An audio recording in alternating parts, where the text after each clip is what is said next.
Sapiophile. Noun. One who is attracted to intelligence. Join us, fellow fun-loving lover of knowledge, as we dig into your favorite topics with our very own nerdy diatribes, words of wisdom, and takes on life as millennials. Welcome to the Sapiophile. So hello, listeners, and hello, Chelsea. It's good to talk to you. Hello. So I'm currently in North Carolina and podcasting from here. And I'm still in New Jersey. Yes. This is my busy travel season, so it might be a fun game of Carmen Sandiego with the next few podcasts to figure out where I am. But in any case, we wanted to talk to all of you about the notion of the friend zone and whether or not we believe it actually exists, or if it's just a construct that individuals, both male and female, have created in order to make themselves feel better if a person who they consider more than a friend and that person considers them a friend, it makes them feel better about the whole situation in general. So I know that I've always disliked the term friend zone because it implies that friendship is somehow a negative thing between a male and a female, or a male and a male, or a female and a female, depending on what your sexual preference is. But I'm not sure how you feel, Chelsea, but I've never liked it because I feel like friendship is such an important aspect of everyday life, and it kind of diminishes the power of friendship to say that just because someone isn't sexually attracted to you, that automatically, like, it's a negative thing. You're in the friend zone, when really, if you looked at it in another way, perhaps that person could be a good friend to you if, all of that. So I don't know. Yes. What are your thoughts on this? I think that the problem with the term friend zone is it paints friendship as a negative thing. Mm-hmm. And it paints all relationships as a transactional exchange. So it's implying that the reason you would be kind to somebody is to get something in return. Right. Not because they're a person that you enjoy being around or care about. So it implies that, like, being nice equals sex, which is not true. It's never true. Right. No one ever owes anybody sex, even within a relationship. So there's that problem with the term friend zone. The other problem with it that I see is that it's used for too many different scenarios. And I think I have my opinion on what the definition of actually friend zoning someone is, but people love to use it for any kind of situation where you have feelings for somebody who doesn't have feelings for you back. And they're not all friend zone. Some of them are just the person doesn't like you. Absolutely. And I think that I 100% agree with what you just said.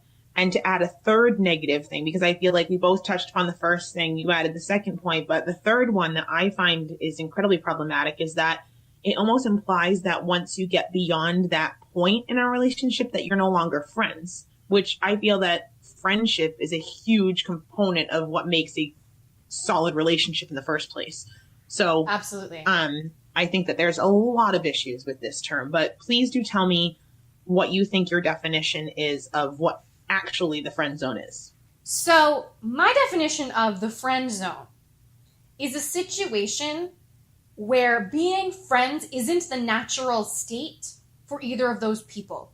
So a situation where there are mutual feelings that have been established, but for whatever reason, situationally, they're mismatched in intensity, or there's a reason that, like, there's somebody else in the way. There's a reason that they can't be together at that moment. I see that as friend zoning someone. Like saying to somebody, yeah, I like you, but I'm having all of these issues right now and I can't be with you. And for that actually to be the real reason, for that not to be something silly that somebody says to break up with somebody. Right. Friend zone is a situation where the natural state on both ends, maybe with mismatched intensity, but the natural state on both ends is that there is mutual attraction.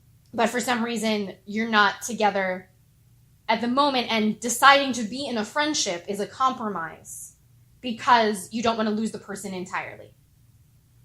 Right. I would agree with that. And that type of model works for individuals who, like, say, like Ron and Hermione for a long time before they both decided that they were going to act upon their feelings. They both Right. would have been in the friend zone, but because there were, you know, lots of issues going on, and you know, the bigger problem that there was a dark lord that they were trying to vanquish. Big problem. So, yeah. And then even things like, I know I'm like pulling out cartoons, but Kim Possible. Yes. Like those two were friend zone for a while, until they found out they had feelings, and since both of them realized it, then it worked out.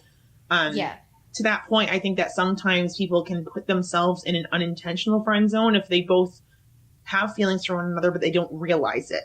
Saying that even if it's not one friend saying like, I have feelings for you, you have feelings for me, it could just be that like feelings are very, very clearly evident there.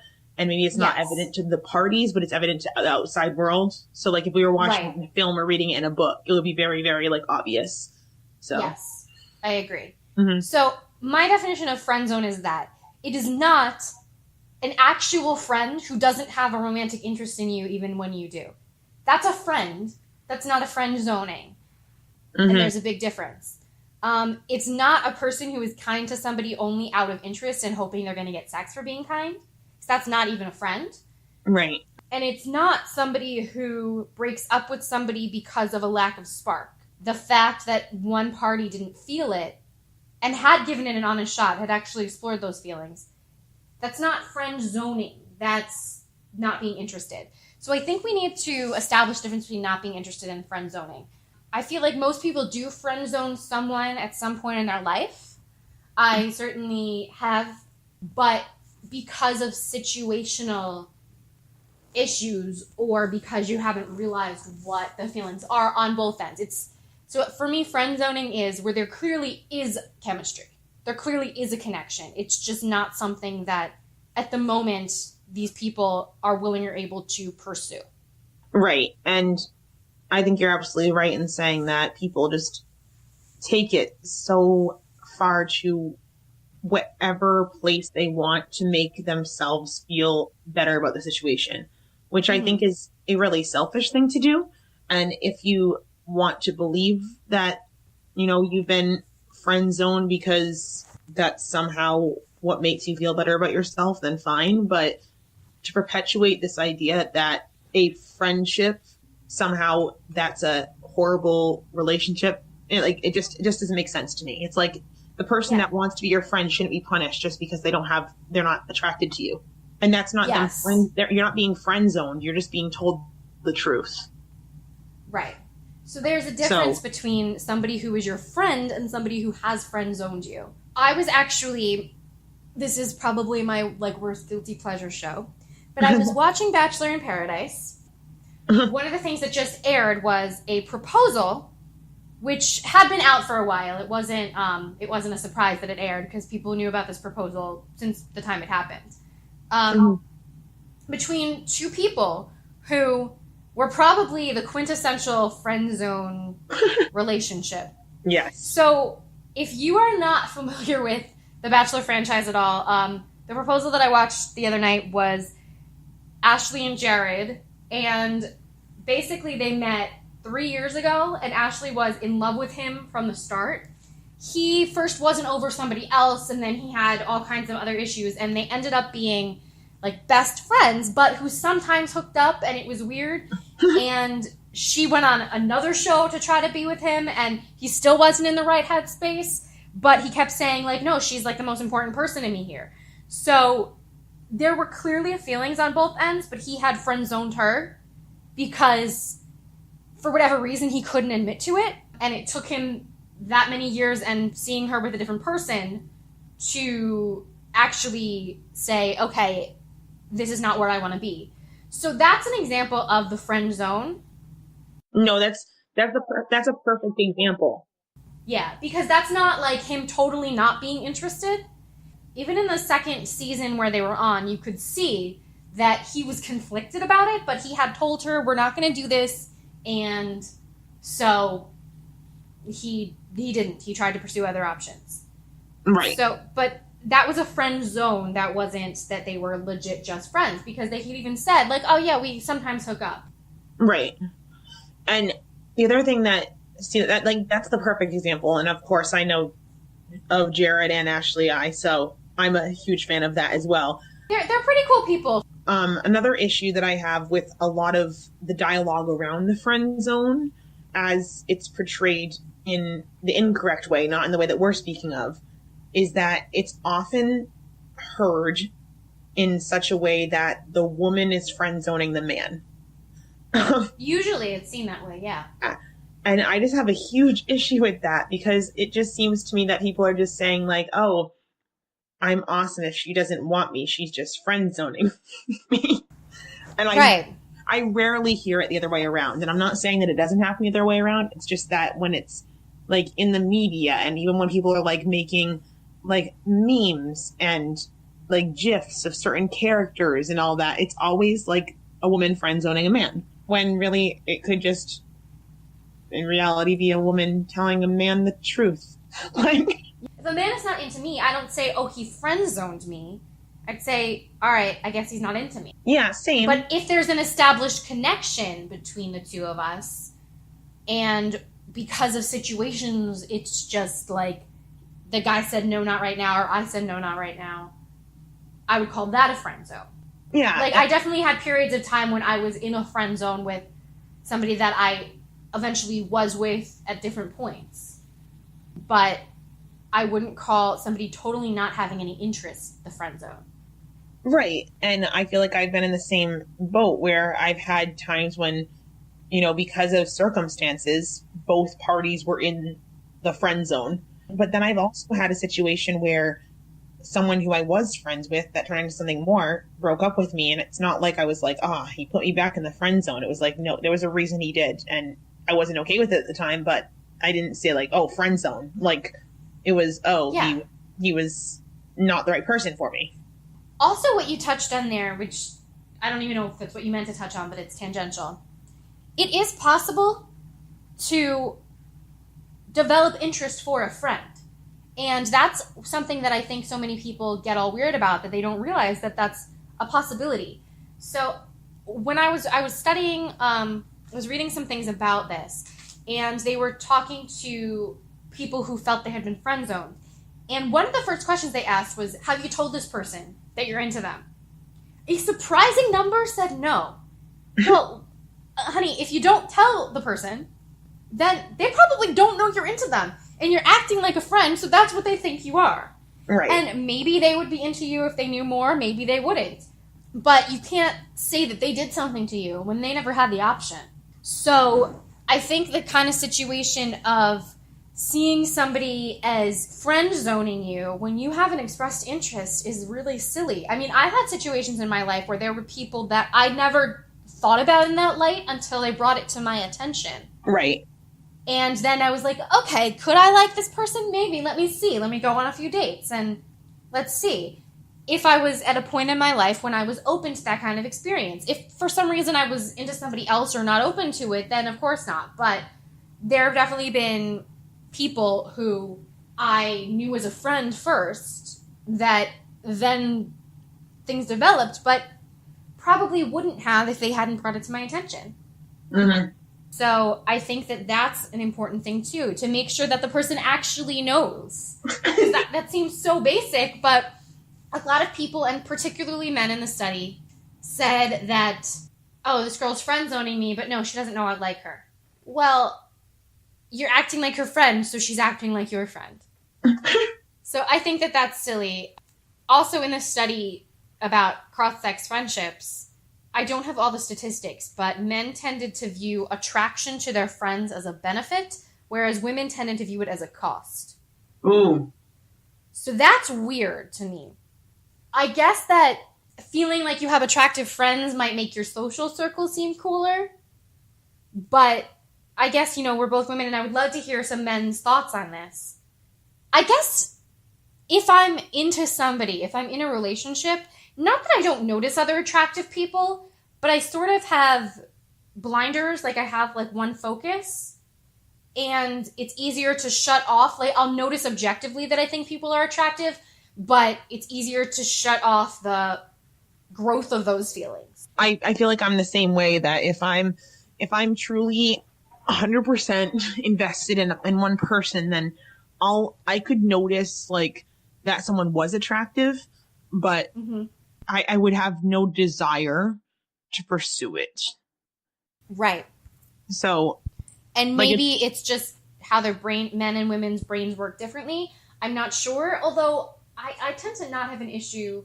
I don't particularly have an issue if a guy that I'm dating has friends who are female, as long as there's no establishment of chemistry there. Like there's no history, there's nothing there. If it looks like an actual friendship and not a friend zone situation, as we were calling it, I have no problem with that.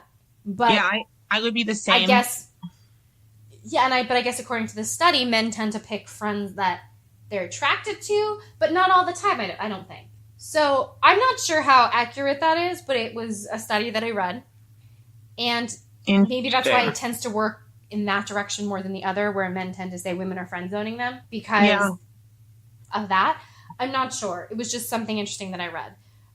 But I feel like the biggest point in this whole friend zone debate is that we can't look at relationships of any sort as transactional. Mm-hmm. It's not something for something. And it's not, I was nice to her, so why isn't she having sex with me? If you want to have sex with your friend, you should state that. And here's a couple things that could happen. They'll either say, oh, thanks, but no thanks. I see you as a friend. In which case, they're telling you the truth and you know. Mm-hmm. They'll say, oh, I hadn't thought about that, maybe. And they'll say, and then it could lead to something. They'll say, oh, yes, I really wanted to do this. Or they'll say something awkward like, oh, now you're freaking me out, and get away. So only in that last circumstance do you lose anything. And if that's how they're going to act, they probably weren't a good friend to begin with. Right. So either like they respectfully turn it down, they consider it, or they say yes. Yeah. If they don't respectfully turn it down, then they weren't somebody worth having friends in the first place. So, I mean, I think if you are somebody who is interested in a friend as more than a friend, talk to them about it. People might surprise you in being more open to it than you think. And if they're not open to it, then you know. And it's not being in a friend zone, it's just the honest truth. And you may learn something from that. You may be able to learn, like, okay, can you tell me what exactly made it so that you didn't feel attracted to me? And it could just be physical attraction, or it could be something that some piece of knowledge that you can take with you into future relationships. It could be something about how you act in a particular way. I know for me that physical attraction tends to be a secondary piece to people that I'm attracted to. I tend to be attracted to personality more so than physical attraction. Now, of course, you have to be physically attracted to somebody. Right. I'm not saying that you don't, but I feel like for me, there's a baseline of physical attractiveness. If you're above that baseline, you could potentially be somebody I'm attracted to, and whether I am or not depends on your personality. Yeah, I mean, personality for me is a huge, huge component. Yeah. If you could be the most attractive person in the world, physically speaking, and be a complete jerk, and I would not be attracted to you at all. Yeah, like the attraction would shut off. Like even if you were attracted to a picture beforehand, it would shut off. Yeah. It could be a lack of spark or physical chemistry, or it could be that there's something personality-wise. That's fine, and that's interesting to know. Like, I would like to know if somebody wasn't attracted to me for a reason that had to do with how I was acting. You know, I think that would be an important thing to know. Right, exactly. And I think that even if people do receive the response that's in scenario number 4, which is not obviously ideal, that still gives the person some sense of closure, that they can like close the book on this. Like they don't have to pine. They don't have, you know, I still think it's ultimately something that can turn into a positive experience, even if it is initially a negative one. So I also made a list of fictional friend-zoned characters that exemplify the type of friend zone that I think is a friend zone. Okay. All right. So Jacob in Twilight, he's friend zoned because Bella is attracted to him. There is a chemistry there, but she says, no, I'm with somebody else, and pushes him to the side. And that's a friend zone situation because there is a mutual attraction. Yeah. Second one, Nick and New Girl. Yes. Ted and How I Met Your Mother with Robin. Oh my God, yes. That's one of the ultimate friend zones. And it's a friend zone because she did have attraction to him at a certain point, and according to the terrible series finale, always has. Yeah. Yeah. That series finale. Like, I loved the series until the finale. Continue. Yes. No, it was terrible. Ted does not belong with Robin. No. But I digress. Ron and Hermione from Harry Potter. Gail from Hunger Games. Yep. In early seasons of Big Bang Theory, Leonard with Penny. They're not fictional, but like I said, the whole Ashley and Jared thing from Bachelor Nation. Mm-hmm. Forrest Gump was in Jenny's friend zone for a while. Oh my gosh, yes. It's a big one. Yeah. Lori and Joe in Little Women. Oh, yeah. Big friend zone. Luke and Gilmore Girls. At the beginning, before they get together, she will date everybody except him because, you know, he has the good coffee. Absolutely. Ross and Rachel went in and out of each other's friend zones all throughout Friends. Yes. Gordo from Lizzie McGuire. Gordo. When Harry Met Sally, both of them. Yep. Jim and Pam from The Office. Mm-hmm. And then there were two that I put question marks next to because they are big examples of one type of friend zone, but it's debatable whether it was mutual or not. Okay, let's go.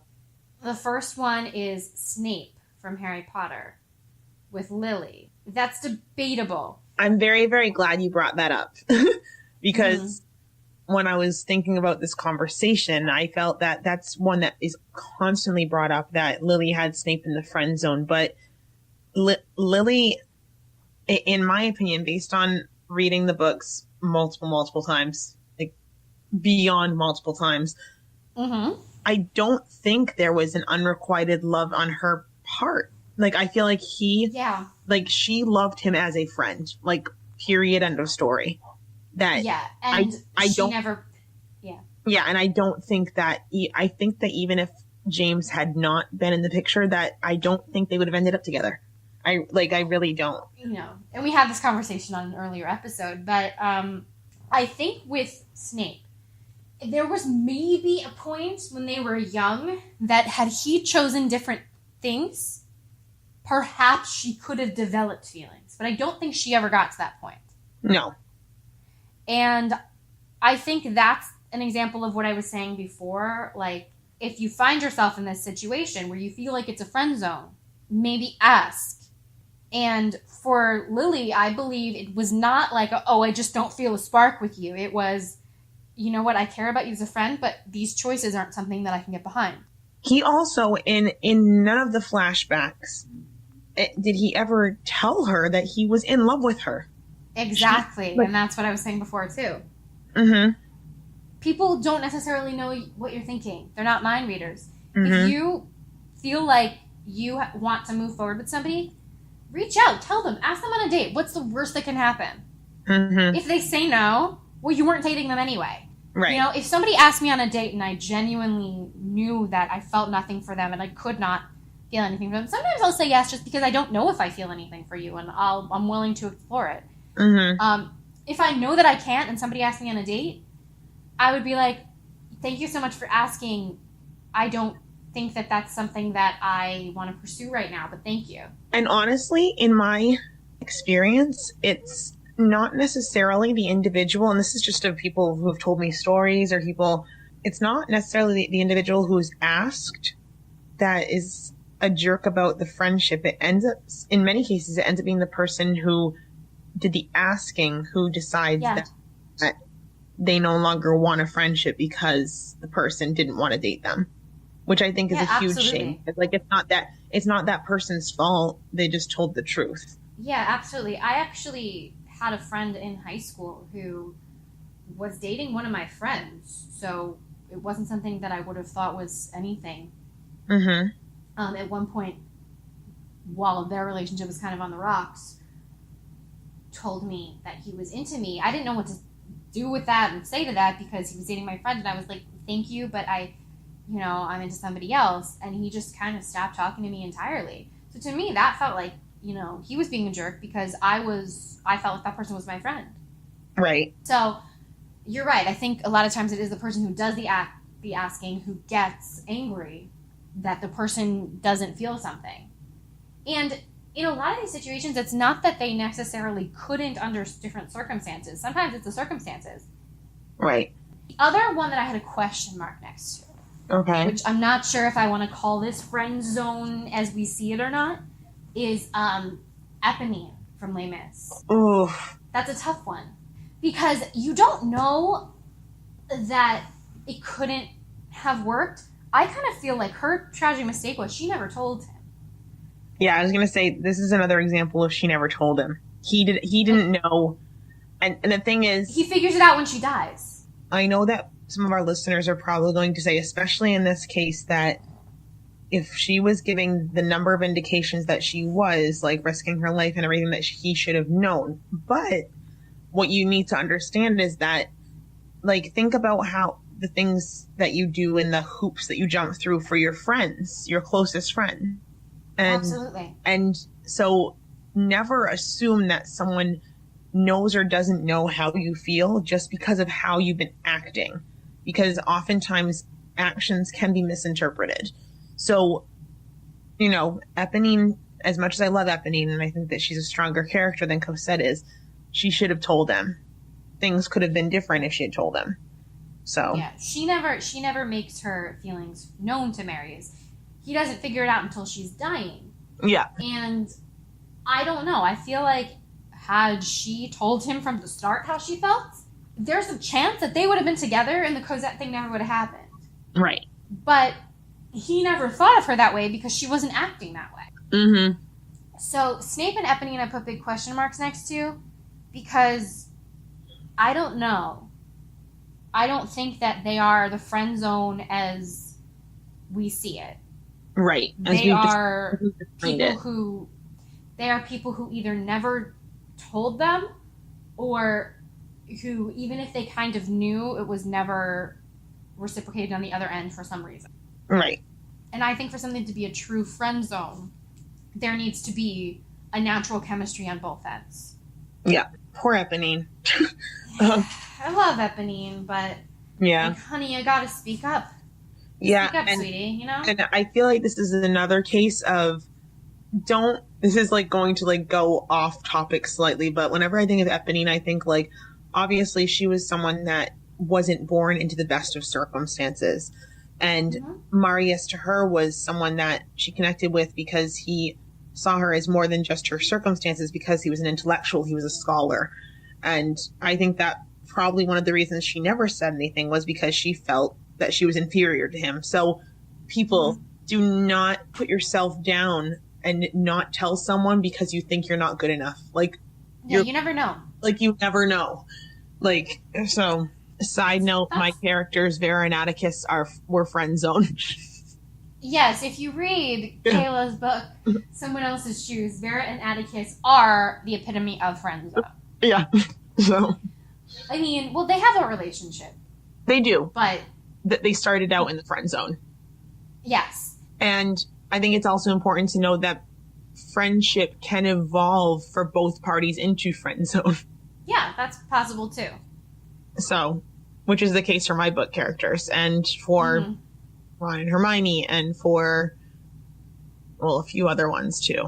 But don't sell the friendship piece short. I think that's what's important here.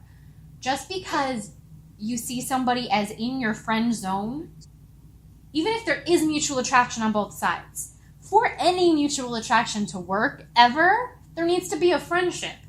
So the fact that there is a friendship is not a negative. It's actually a positive. Yeah. So, yeah, that's basically my take on that. The other thing that came up when I was looking at this, what about friend zone with benefits? That's tricky. Because that's something that I see as something totally different than friend zone. But it came up sometimes I started reading different like psychological articles on the nature of the friend zone. And that's weird to me. I've never put friend zone and friends with benefits in the same category.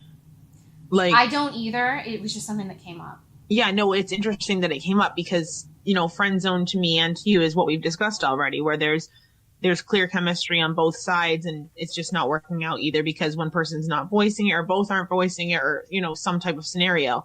Whereas friends with benefits is a situation where both friends agree that they're going to, There's at least physical chemistry. yeah, that there is physical chemistry there and that they're going to engage in some type of act in a way that is where it's a mutual decision, but with the knowledge that the relationship won't go beyond their normal friendship state with the addition of additional emotions. Like, I just feel like it's different.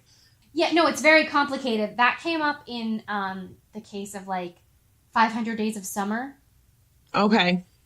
Where she basically wants to be friends with benefits. He wants to be with her. Mm-hmm. And that's the problem, which comes up a lot in Friends with Benefits, because I feel like Friends with Benefits ends because one person catches feelings. It's always why Friends with Benefits ends. Right. And sometimes you end up in Friends with Benefits without meaning to. Sometimes you think you're dating somebody and they think you're friends with benefits. I've been in that situation. It's not fun. Yeah. But I feel like that's a different thing entirely. I would call that something different.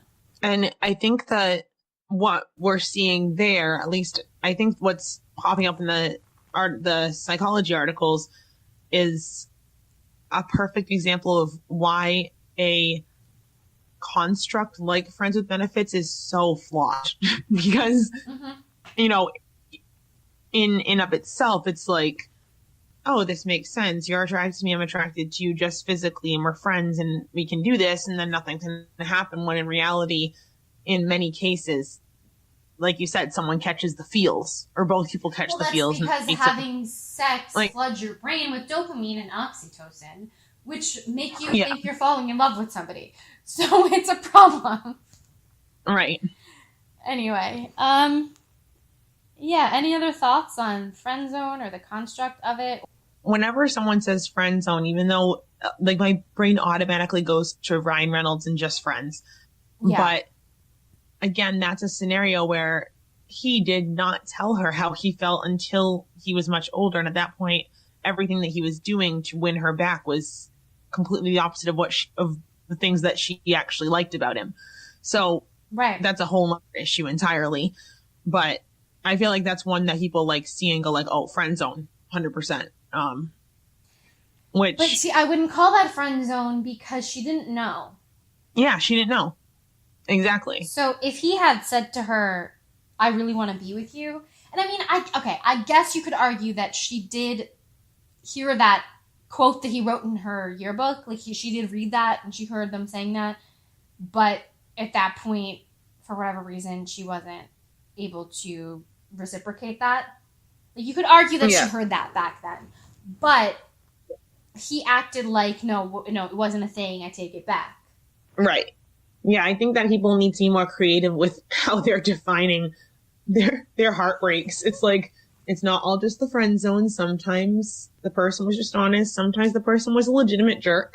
And that's fine. It happens. We've all been. There are plenty of reasons that breakups happen. I would say a breakup is very rarely friend zoning. Except for certain circumstances. Yeah. Oh, I have another one. Aragorn did not put Eowyn in the friend zone, guys. Okay? No, he did not. He was honest with her. She had feelings for him. And he told her that he could not reciprocate those feelings because he was still in love with someone else. This is a prime example of what everybody says the friend zone is, but it's not. He just told her the truth. Friend zone, that's the truth. And then she ended up falling in love with Faramir. So everybody's happy. Yeah. Yes.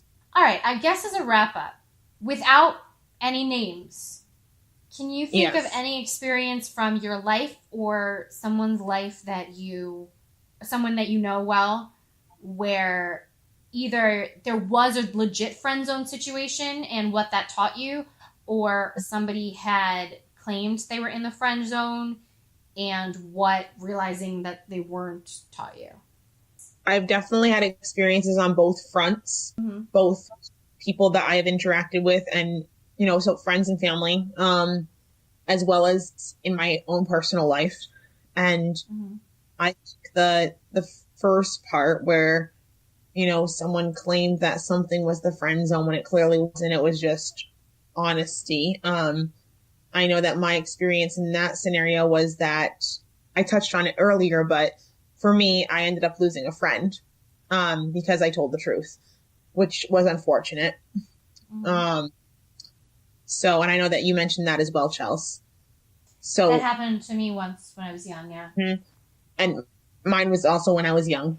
And then I'd say the other one, I've absolutely been in situations where people would say it was friend zone, but wasn't the case. It was just, one person being honest with the other. And I've also been in scenarios and seen scenarios where people were clearly in friend zones, but most of the time it was because the circumstances surrounding them just weren't making it easy. So most of the ones that I've seen, it had nothing to do with the fact that one of them wasn't saying something to the other one. It was just that the circumstances surrounding their current existence made it very difficult for them to become more than that at that time. Trying to think of examples. I mean, you hear it all the time that people claim that they're in the friend zone when most of it is just honesty. Like I had mentioned a situation when I was in high school. That was an example of that. An example that I've had of being in a legit friend zone. There was a period of time where I told somebody that I clearly did still have feelings for, that I couldn't pursue that because there was too much complication, there were too many issues, and there was potentially too much pain associated with it, but attempted to remain good friends with the person. Ultimately ended up dating the person and breaking up with the person. But there was a solid period of time where I would call that a legit friend zone. I've seen other people go through that kind of situation too. Yeah. I also have to say that I had a situation growing up where the scenario was a legitimate friend zone, and just adolescent nervousness and everything was preventing something from happening. And then the scenario changed, and I was actually on the receiving end of someone saying that the person who once, had feelings had kind of like, we'd both kind of grown up, and I hadn't realized that we had changed, but that person had. And when he mentioned it to me, it hurt at the time, but we ended up staying friends we're still friends. That's something that, for individuals who think that you can't get over that hump, or who are trying to decide whether to maintain a friendship with someone that you've confessed feelings for, like if you really do push through it and you feel like the person you'd rather have them in your life, then that's important. It's easier to be friends with someone that you've confessed feelings for. It's harder if you've had a full-on relationship. Oh, absolutely. No, this is like a confessed feelings for a confession, scenario. Not a full relationship. Okay. Yeah, I mean, it is possible. In both scenarios, it's actually possible, but it becomes more difficult the more intense it got. But yeah, I mean, I feel like we've all had some sort of experience with either a quote-unquote friend zone or a legit friend zone situation. And I think it's important to think of them with that differentiation in mind. That's the thing I think is the biggest problem with how people perceive the friend zone. So I think the biggest takeaways of the night are what Chelsea and I discussed about what our views of the friend zone are. And the fact that I think, Chelsea, you got to say the contractual thing again. Relationships are not a transactional exchange. Exactly. So they're not something for something. They're not, I'm nice, therefore I am owed sex. Let's hammer home this point. No one in any circumstance, I don't care what your circumstance is. I don't care if you're in a relationship, if you're married, if you've had sex a million times before with this person. No one ever owes anyone sex. You don't owe sex to anybody, and nobody owes sex to you. Yeah. Sex is only something that is an acceptable option when both people willingly consent to it. If both parties say, yes, I would like to have sex right now, then you can go have sex. If one person says that they're not interested, They're not friend zoning you. They're not a total bitch. They just don't want to have sex. And that's okay. You should all look at that video of the stick figures with the British tea analogy. The British tea analogy. Consent is a big thing. And I think consent falls right into the friend zone as well. Because saying that somebody is putting you in the friend zone, that's like saying she's a bitch because she didn't want to have sex with me. And you would never really say it that way. But saying the friend zone is almost the same thing. It's a nicer way of saying that. When you're using a quote-unquote friend. Yeah. Beyond the consent tea video, which I think everybody should look up anyways, literally if you Google consent tea or put that into YouTube, it'll pop up. Say that that's still confusing somehow to you, then think of it this way. When you are truly friends with someone, think of your best friend in the entire world. When you do something for them, you don't do something for your friend because you expect them to do something in return.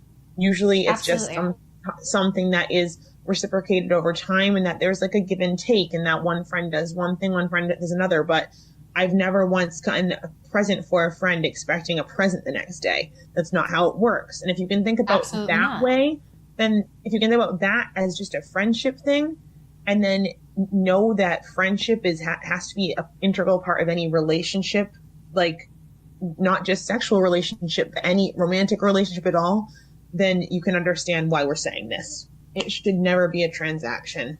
And I think the other takeaway is that we need to think of more creative ways to think of all the cool ways you can talk about your breakups. I mean, it's basically a train song. Okay? Like, you should write a song. I've written songs about breakups. It's fun. It doesn't just have to be the friend zone. Come up with more creative ways. There are always exceptions, but friend zone is almost never a breakup. And then finally, like we said before, friendship is an awesome thing. And to keep on using the friend zone, like quote unquote friend zone, as an excuse for everything is really downplaying the importance of friendship. If you find a human being that likes all the weirdness that you have to offer as another human being, hold on to that human being and it's just as important. And sometimes the greatest relationships in the world are friendships. Yeah. Just don't downplay friendship in your quest and vendetta against the friend zone. They're all different models of relationships, and friendships are worth it. And if you need a model for friendships, think about your best friends of whatever your non-preferred gender is. Mm-hmm. Unless you're bisexual, and then I don't know what to tell you.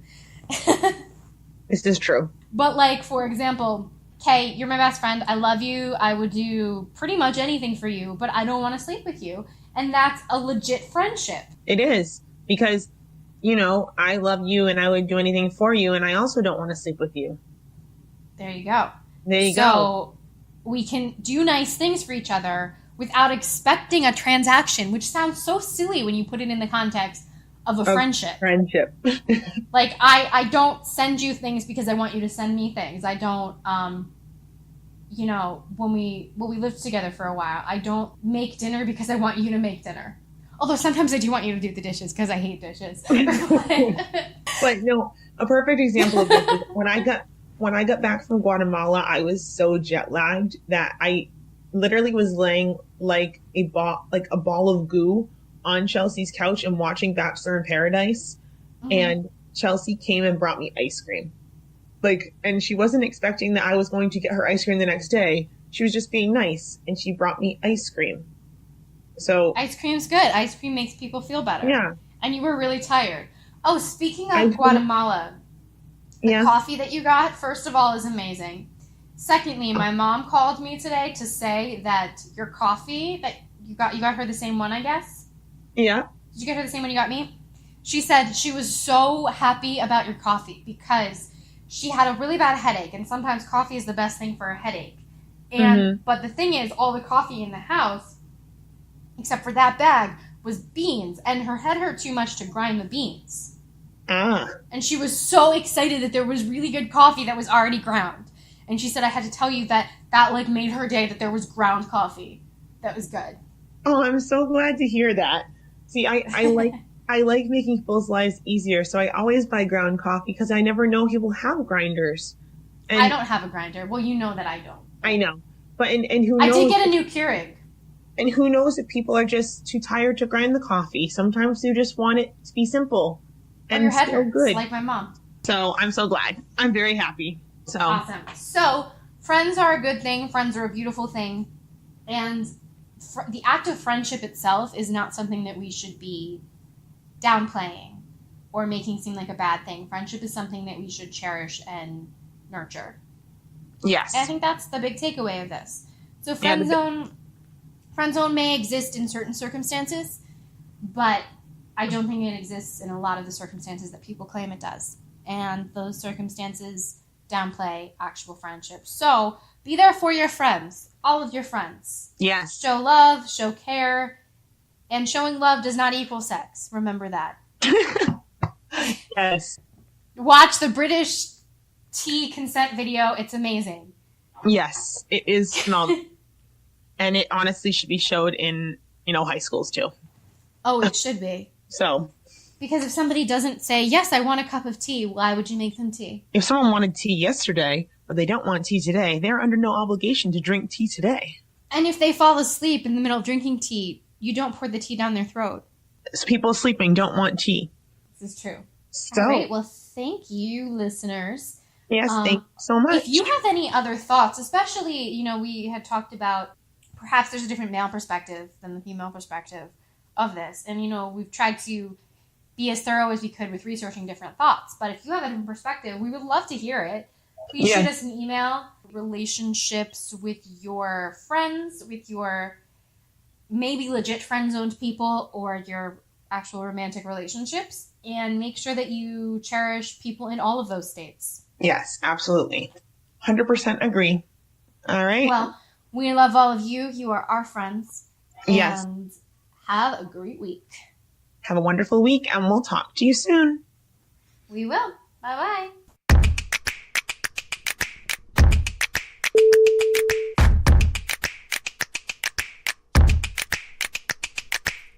Thanks for talking Friend Zone with us this week on the Sapio Files.